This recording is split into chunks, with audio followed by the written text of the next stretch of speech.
is that is the period where we act on simple building permit application. 27 days is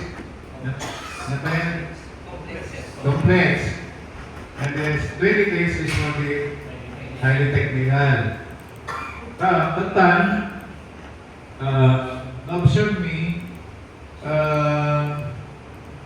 once nga may lodge with the application permit with the office of the building official, so ang bilang na ilagayan, 3 days. Otherwise, will be charged of not doing our part in the process of building permit application. Ito tan, no, siyempre kalahan kay yan, we will endorse to the office of the BFP, the city and marshal, to do their part also.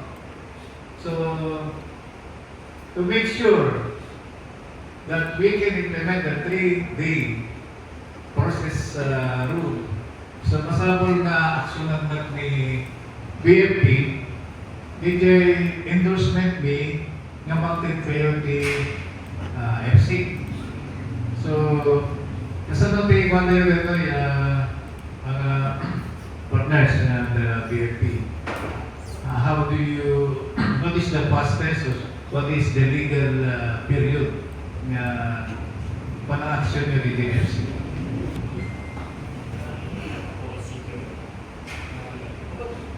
Ayun, isa. Diyan mo yung isa. Kasi kami, dati ko nalobo na kliyente eh. Inside the Ligay Citizens Charter, nandun yung 3720 process rule. Magiging action na agad.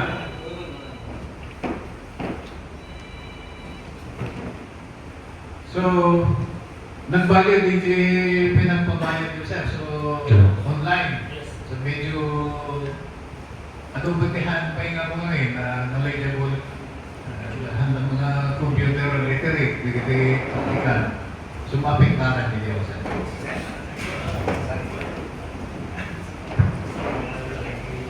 good morning po. With regards to the upon application to the FSEC before na pinag-endorse, so once na-endorse the OBO in the Paramaisyan, so dito mo namin 3-7. So, yung mga 80, simple, 3, malakit the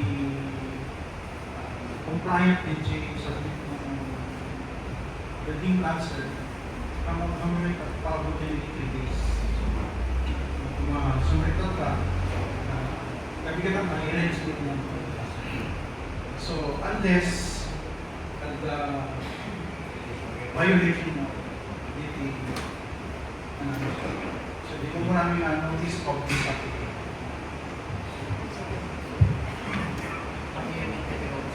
Yes sir, at the issue na notice of this.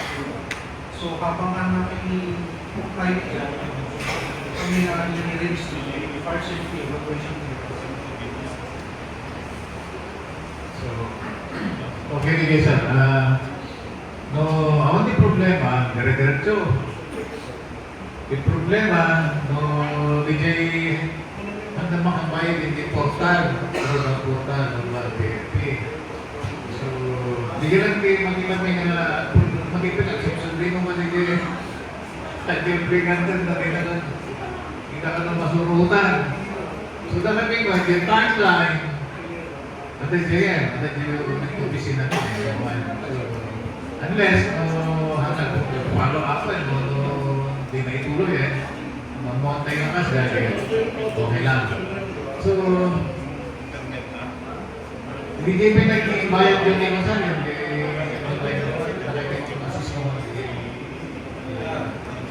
Sir, i-send ko din sa mga details. Kasi tinilawag sa sir, yung recipe na establish. So, at the co-rotation ni Jane Naragong. So, once ka ang taking applicant, di po location ka doon, gusto naman po. So, at dati kong maraming dami account, so maraming kagagamit yung account din, bookkeeper account. So, yung currently, mismo naman yung account. Yung hindi talagang take sir, advice mo yung sulat mga account ba, kasi Jay sir, may makita daan yung simula, para sa parents. So, once na, let's say, kung hindi pasok siya, nagatuman future ng project na, so mabalik na nga sa yung account. 8 years.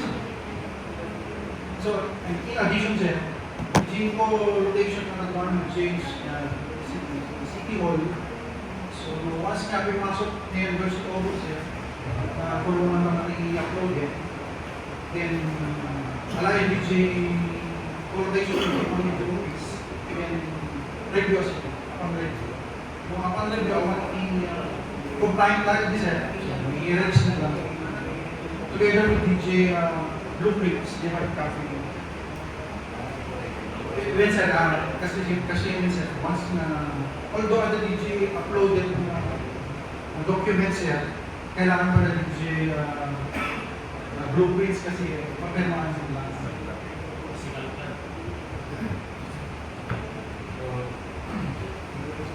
Di tayo, pangatlo, awan di problema yun, di kuhan. As how the Office of the Building Official and BNP, awan di magkita yung problema dyan. Ibangag na yung papel. Yes, dako yun sa nasa.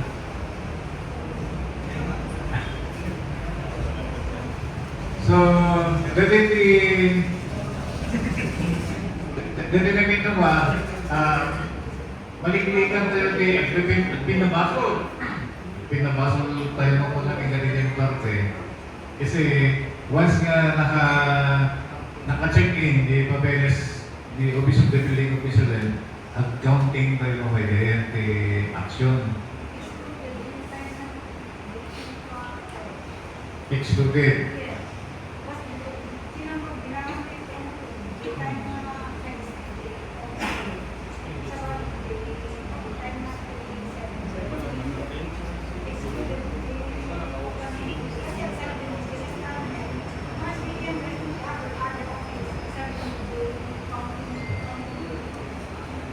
Nagsabi naman. From the office. Based on the recommendation. Endorsement letter.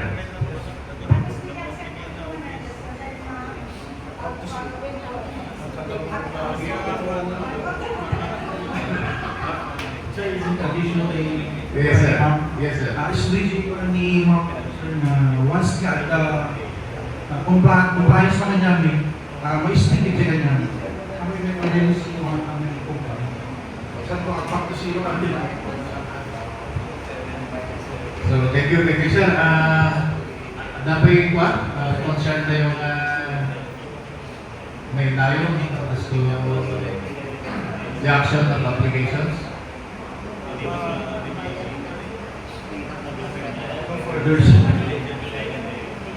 Bigay ko sir, bigay pinag-require yung kay ko FDAS. Kasi mo kay ko tayo siya. Panahayag ko yung nagiging sa'yo. Based on the fire code, sir, adamit classification of occupancy ni sir. Depende din sa classification of building, no apartment or hotels. So, mahal lagi tayo pasok din sa fire code, sir, kami required. Especially no kay single family dwelling na kami na. Sa apartment type, sir,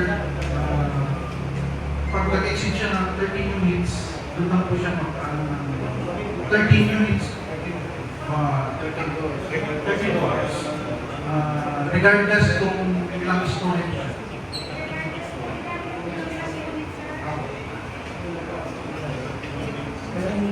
Yes, Yes, sir. Regardless of the story, kung pang story lang siya, kung nag-13 units out po siya, pasok po siya sa FTAS.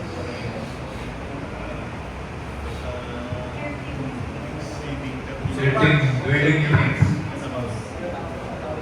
Already one floor lang, one story. With regards sa topic natin kanina na net metering, paiba-iba yung mga projects for net metering. May mga malalaki, meron din pang residential, may pang institution, and commercial. Ngayon, question ko. Under the fire code, hindi ba, wala bang nasa fire code na pwede rin ninyong i-scrutinize o inspect o meron kayong jurisdiction in the net metering? Like, for example, ang punto ko dito is meron integration ng two powers, the AC and the DC. So therefore, parang, in my opinion, alternation na yun. So original status or condition of a certain structure na powered by AC. Ngayon, wala ba sa fire code na pwede nyo i-scrutinize din yung mga undertakings na ano?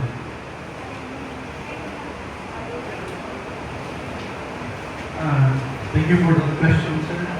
So, as of now, sir, wala pa po siyang GMC or memorandum na pinagawa po or under sa fire code.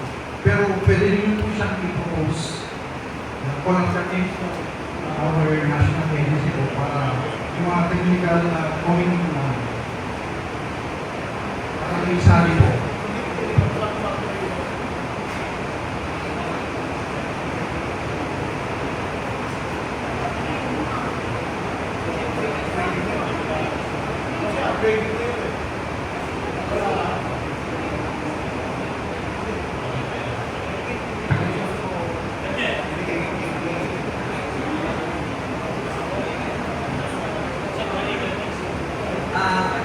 With the suggest of Kuya myself, Engineer Rafi, actually, hindi kita tingin hindi bukod lang ko lang na interpretasyon ng understand. Hindi kita tingin hindi mapasama is by this solar net metering, kikita tingin talagang lumumar ng dual distribution units na naman. Diba? Invest ako sa electric power by the use of solar, they get replace in ako init. So, the installation of solar panel and their accessories, di ba sa puro tayo at the part or participation ni ako BFP kuma na makita is because DJ na aprobaran na CFTI na ID or the inspection conducted prior to the issuance of FC and occupancy at na niya ako BFPJD. Okay, so kasi nakikita tayo na scenario na. Now, may we ask the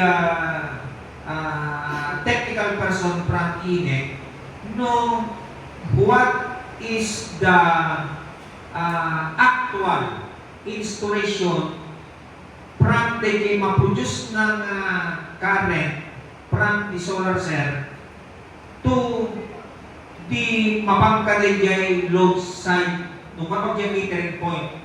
Paki-explain mo lang sir, no isip stand alone ba the installation or what?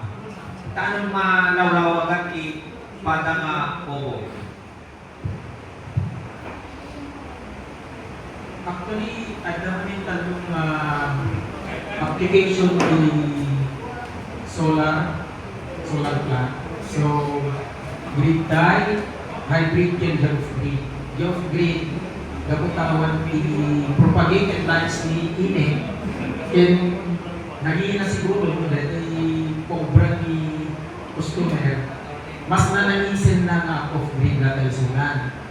So, bigitay may kayat na lang ti magsay, when mag-isiro ti consumption na, the most economical is to have a grid tie plant na nakasabulan ni baterya.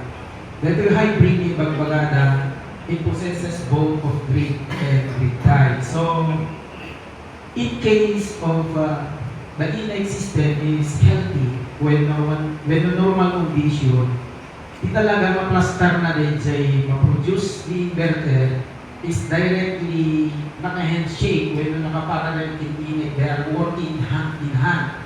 So whatever the load is, no, ato ti ma-produce ni solar plant, the flow is from the inverter going to the load and whatever excess will going out to init. Isunto din JT kasi ila ako mga So during power interruption, ang sulsulo ni solar panel and battery, i-produce na DJ makaya DJ kasapulan ni load, whatever it is. No kaya ni solar panel na i-produce alone, ang nakasapulan ni baterya. But in cases of nighttime use, magawa ni battery na pagkapon na.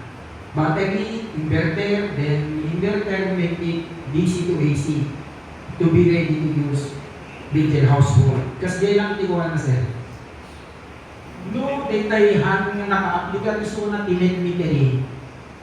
The ubrayan inverter is to balance the load and its production. Kasi yan yung pwede iso ng parwan. So, whatever the load is, upakan inverter, i-generate na kasapulan ni load.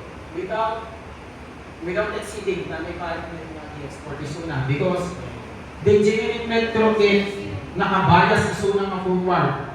Even i-reverse iso na forward kulat na. So, mabalik nga digitay so may lang installer nga pa yung madagtusok mo kaya nagamit solar ko una na kasi ang naging ka DJ system nga pagpalusok gaya. So, instead of helping the household for their consumption, nangayunan pa iso na kasi at pagpaluan iso na ngayon, bias generator kay forward lang ta.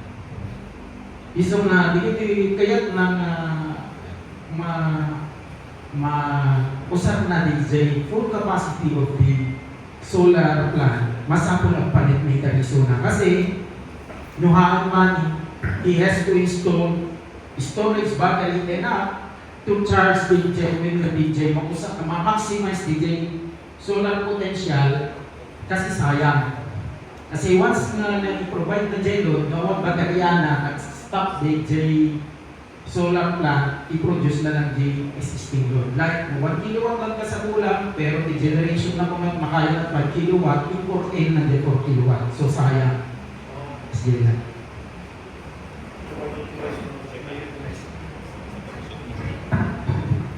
Okay, any more question na po iti part iti kakapsat tayo iti biyang ti Bureau per po. Okay, aming karatayon. Awat ti query na question tayo as to the processing. Okay, mata po. Problema. Hindi, yung lugar niya po, tagta jurisdiction niyo. As to processing, tama naman. Magit tayo. Eh, tayo na yung isa. Eh, nakikita ka sa. Oh, sudah kacang dapat kan deh.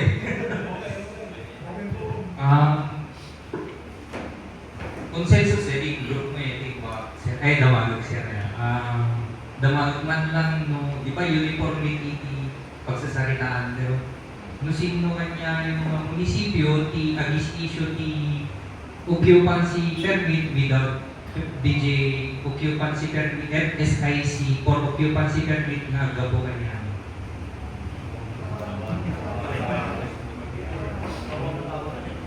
Isang suda po dyan, dahil issue ka no, iti occupancy without the issue FC. Iti DFPR. Tayo nakapa-install iti inekon ngem awang pay kay SIC for occupancy permit at Gabuti Bureau pa.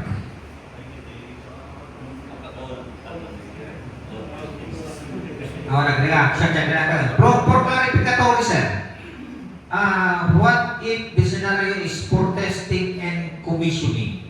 Are we allowed to issue CFEI to connect for a distribution unity for the purpose of testing and commissioning? What is the proper, sir?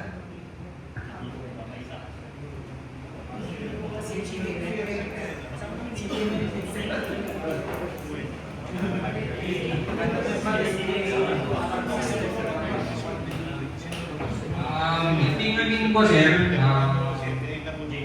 JMC, masagatan sir ya? Sige, sir.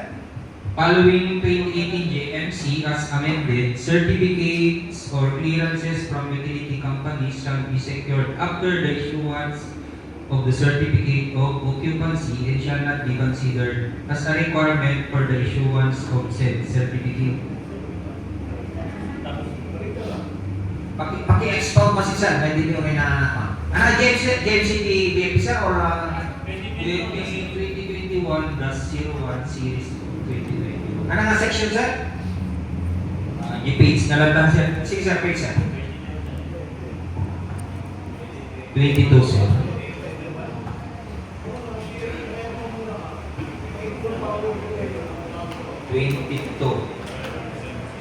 Letter, ano, sir? 9.22.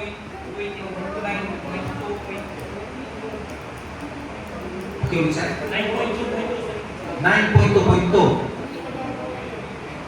9.2.2. Following the 2018 GMC as amended, certificates or clearances from utility companies shall be secured after the issuance of the certificate of occupancy and shall not be considered as a requirement for the issuance of said certificate.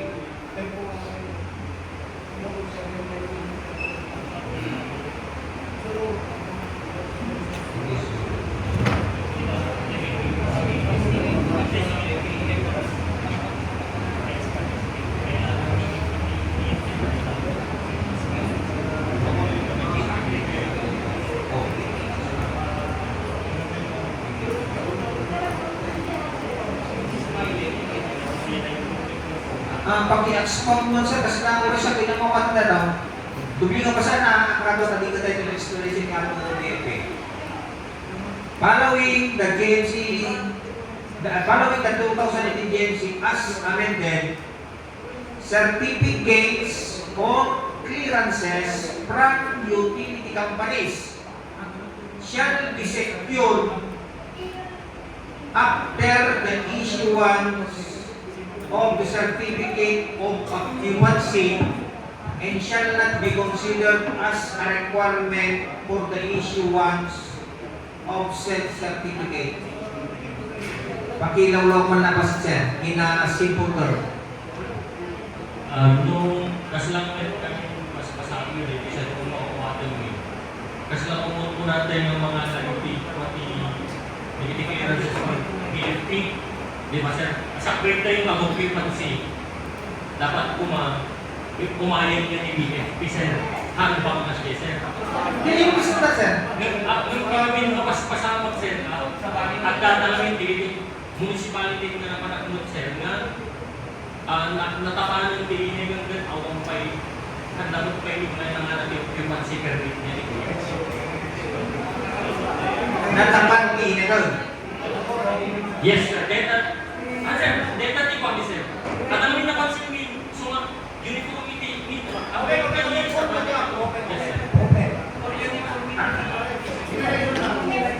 Apoy ba, no, the electrical na balay, kapilitan na pumisok na tao, no, di ba yung isulat ni occupancy?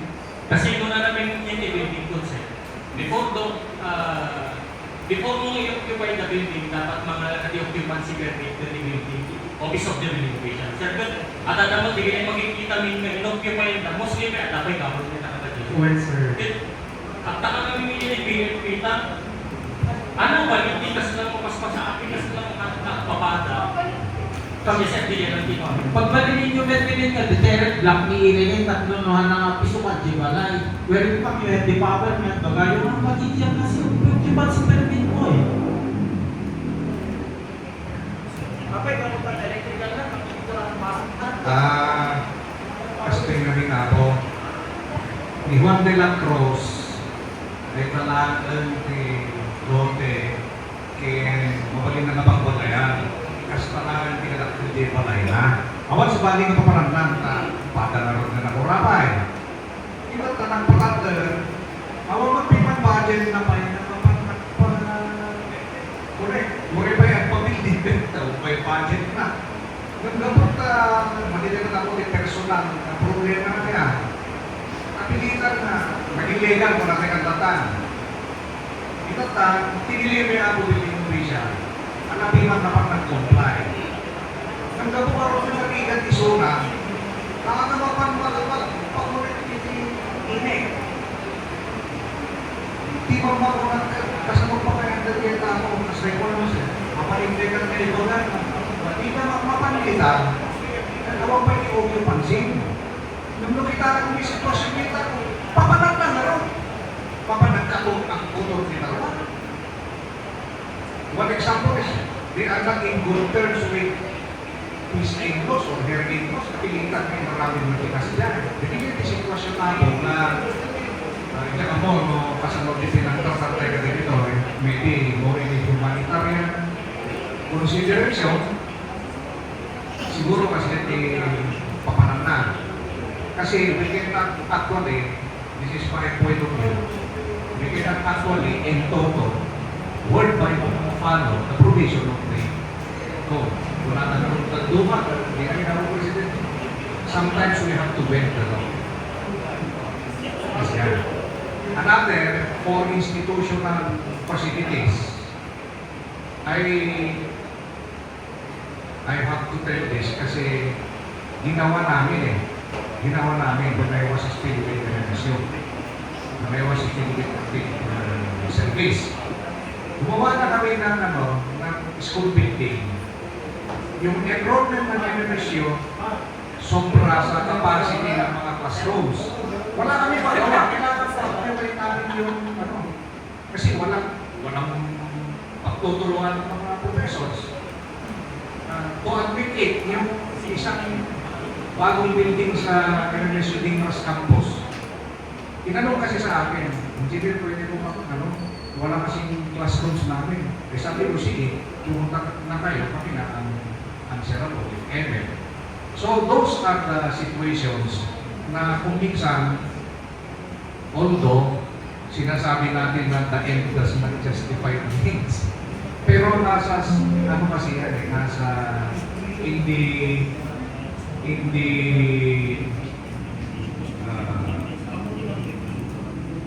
yung administrator kasi, nasa sa kanya kasi yan. Kasi kung minsan, hindi naman pwedeng hindi mo pagamit yung school building, alam naman na doon mo pag-stay ng mga estudyante, pwede na nung pag-klase doon, walang kuryente. So, ibig sabihin, pag ginamit mo yung building, you're already occupying it. That's it. So, yun ang mga case-to-case basis siguro na kailangan i-consider.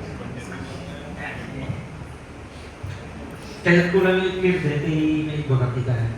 Actually, hindi naman nakasapulan ni is just the CFTI itself. Doon nag-apply na kada kami, we don't know if there is an occupancy permit. All we know, nagdadikitay LGU like Matak. Nga may nagpagpakaasing energizer ni. Tapos nagkaroon makita ni BFP, nagpangpansyon kay fire pump na. Tama ba yun? Tama. Testing and commissioning. So the testing and commissioning kalit yung fire pump, pumunto namin dahil application na kada kami. Well, we are very considerate on that matter. Pero nung mabalbal kita, ako pa. And that's a legal side. Legal. Legal. Ano yung nakamigit illegal? Kasi in-energize nila, nag-consume ng electrical energy eh.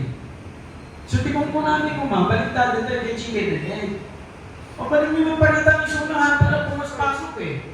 So well, nakita niyo, tama ni installation na.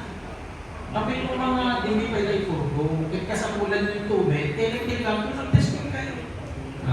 Di ba violation ka na kami ko ma-DJ rights limit? Kasi nabusa yung sunan yan. Tawag pa yung Okay. Naparwar ni Jay kaya ni nga sumbat sir. Kasi namin siya chief sa aktibo ka. At umay ko Jay nga barong personnel. Apay ito sir ang nakastoy. Apay nga naparang pinag-inspect na ang daming kuryente na. Di ba sir? Yung pansi nung ginagawa ko Jay. Example lang sir, Jay bata. Kampay nga nakatakti kuryente na. Kasjay tingang kanahin kung mamangik, which is sumad dati doon, di ba? Iso ti purpose yung ilang gusto di ko na ni Sir Rafi, dahil Sir gusto na DJ sumbat yun. Ngayon sa akin awan to DJ, kung may DJ station, at ako may agree nga dating na bumbero, hindi ka man iba DJ official ko, ako yung tanong mas na dapat kasi which is awan to kumagagi dyan sir, masulte ko manatan. Okay, so nabigkas. So tayo katasan no? Yes, sir. Kumita tayo yung way ko, may sa tayo. Yes, sir. Yes, sir. Una sir, agree-niligo lang to sir. Sila ka na kayo sir, di ba? Agree-niligo kayo mo. Ayan, project kayo mo sir. Sir, bali siya ti provincial chief system, sir. Provincial. Jadi man sir, to is from Lawag City and Bacara, ti municipalities na sir. Lawag and Bacara. Ni sir. Ay, provincial officer. Okay. Yes, sir. So, nga din namin nga, apay sa bali, ti kasla approach, ti sa bali nga ini. Apay mo, hindi nagkapo ka sa bali mo, ti approach na. So, maawa kami mo tumaminsan, sir. Aging implement na, hindi nga nilitikas ti, hindi mapanat ti sa bali, good ni. Nung implement ko mo what I mean, good no, kaya ko nga ipada, at niya, apay nagpapada. Kasla kasi mo ti Kokter. So, matatnan, sir, natakam din ita, no, maanat ti isasaw ni Bacara kasi yung isasaw na no, papadang sir. Okay. Di kwata yun sir. Sama sir, your word is same with our word too. Ikaw na ko, api na yung pwedeng official na kasi requirements na. Api nili ko, sabsabay mo, api, kasi, paano na sir, nung nangyari niyo mo, kasi yung kata kami, ang nandun na kalite, aplikatan. Okay, going back to the issue. Ano yung mga tayo, ma'am? Nakakita sa ating discussion, tanong na, ano sir, ma'am? May method sir na tango at kami sa Madami sir. Namikas na ito. Yes. Mas productive. Paano pinagtan? Compare ka rito di ba press? Agit ka lang may resolution ka agad na namikas. Okay, so mga tayo kakatawa? Ako, post.